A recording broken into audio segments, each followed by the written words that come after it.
కలిగి ఉండాలి. లోకస్తులతో కలిసి నువ్వు తిరుగుతుంటే దేవుడు చూసి సంతోషించడు. పౌలుతో సేవకు ఒక తీర్మానం చేసుకొని దేమ పౌలు అడుగుజాడల్లో నడుస్తూ ఉంటాడు. కానీ ఇహలోకమును స్నేహించే దేమ పౌలును విడిచిపోయినాడంట.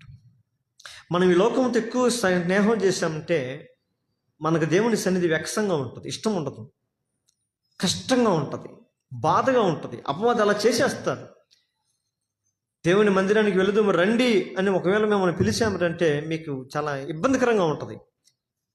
ఆడికి వెళ్తే ఏమొస్తుందిలే, ఆడికి పోతే ఏం పోతావు, పోవాలని ఆశ ఉన్న పోలేవు. ఎందుకంటే నువ్వు సాతాను వశమైపోయి ఉంటావు, అపవాది వశంలో ఉంటావు.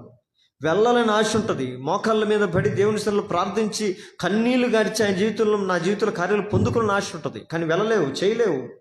కారణం నువ్వు అపవాది వశములో ఉన్నావు. అయితే దాని వశం నుంచి నువ్వు బయటకు